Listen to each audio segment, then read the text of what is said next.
Imagine waking up tomorrow and realizing your entire life savings can no longer buy groceries. Not because you lost your job, not because someone robbed your house, but because your money itself became weaker overnight. This has already happened before, many times.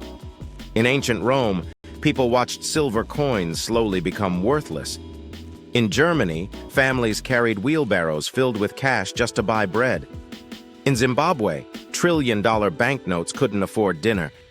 And today, millions of people are quietly experiencing the same thing again. Food prices rise. Housing becomes impossible. Savings melt away. And yet, the richest people in the world somehow become even richer. That's because inflation was never just an economic problem.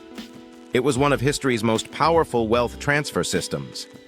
And once you understand how it works, you begin seeing the modern world very differently. Because the real danger isn't inflation itself. The real danger is that the entire global system may now depend on it.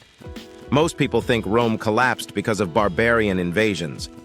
But the real collapse began much earlier, inside its money. At first, Roman currency was trusted everywhere. The silver denarius became the backbone of one of history's largest empires. But Rome became addicted to expansion. More wars, more soldiers, more political corruption. And eventually, Rome ran out of real money. So emperors created fake prosperity. They secretly removed silver from the coins. The coins looked identical, but their value was slowly dying, and almost nobody noticed at first. That's the terrifying beauty of inflation. It feels invisible in the beginning. One year, bread costs slightly more. Then rent rises. Then meat becomes expensive. Then entire families slowly become poorer without understanding why.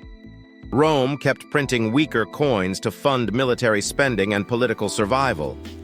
At first, it looked like economic growth. Then the system began collapsing. Prices exploded. Trust disappeared. Merchants refused Roman money. Some citizens returned to barter systems because the currency itself became unreliable. And while the empire looked powerful from the outside, its financial system was rotting internally. Just like many economies today. For thousands of years, gold and silver limited governments. That limitation protected civilization, because no ruler could simply create unlimited wealth instantly. Then humanity invented something incredibly dangerous: paper money. At first, it looked brilliant. Trade accelerated. Economies expanded. Prosperity exploded. But then rulers discovered the dark secret hidden inside paper currency. Paper could be created endlessly. And once governments realized they could manufacture money, the temptation became unstoppable. History repeated the same cycle again and again. Print more money. Create temporary prosperity. Then trigger inflation. And the most fascinating part? The public usually blames businesses, or shortages, or foreign enemies. Rarely the money system itself, because modern inflation is psychologically brilliant.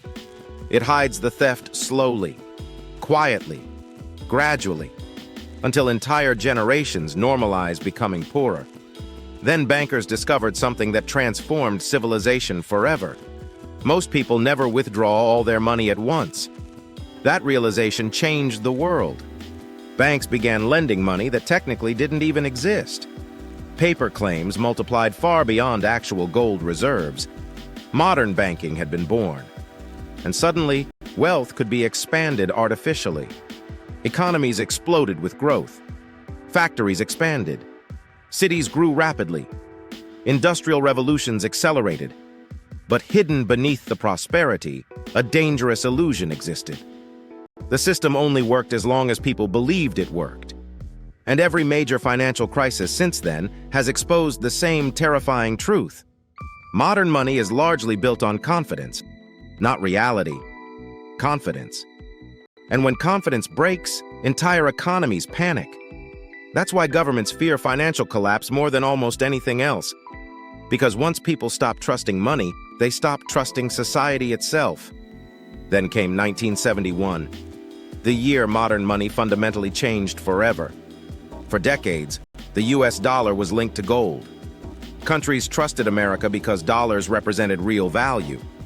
But behind the scenes, America was spending enormous amounts of money for wars, military expansion, global influence. Too many dollars existed compared to the available gold. Then President Richard Nixon made a decision that changed the entire global economy. America stopped converting dollars into gold.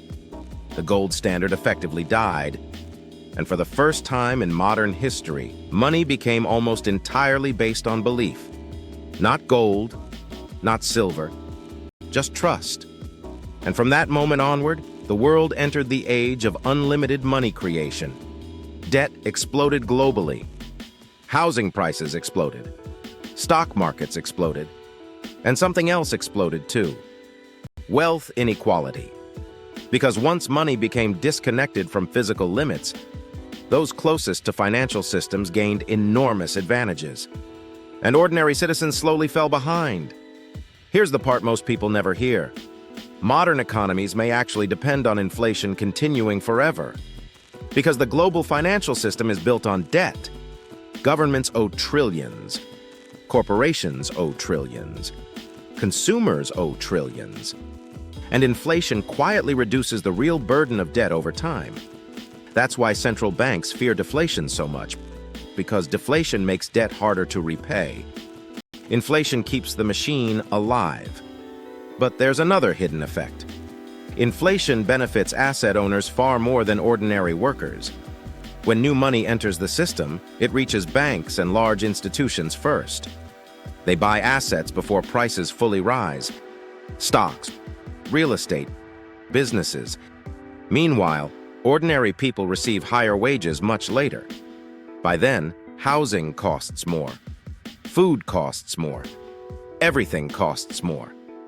This is why modern inflation often makes wealthy people wealthier, while everyone else struggles harder just to maintain the same lifestyle.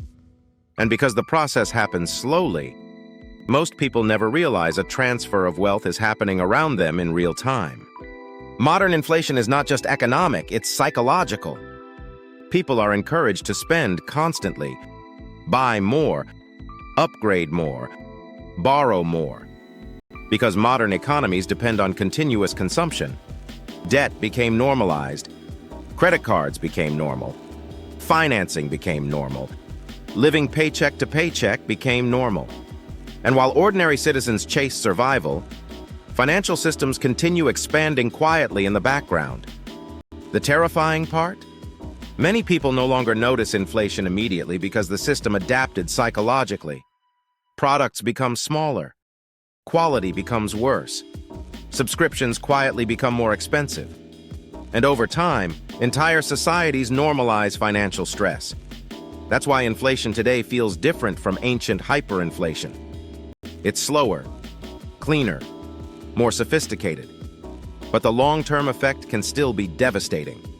Because inflation doesn't just destroy money, it changes behavior, it changes families, it changes the future itself. Now the world is entering another transformation. Cash is disappearing. Digital payments dominate daily life, and governments are developing central bank digital currencies. CBDCs, programmable money. Supporters claim it will modernize finance. Critics fear something much darker, because programmable money creates unprecedented control. Imagine a world where every transaction is monitored instantly, where accounts can be frozen immediately, where money itself becomes programmable. The future of inflation may become almost invisible. No printing presses, no physical cash, just numbers expanding silently inside digital systems. And once again, history repeats the same terrifying pattern. Control the money, control society. From ancient Rome to modern central banks, history reveals the same pattern. Empires expand, debt grows, money weakens, and ordinary people slowly pay the price. The hidden history of inflation is really the hidden history of power. And the next collapse may not begin with war. It may begin with trust. Like, subscribe and share the Shadow Empires to see what others don't.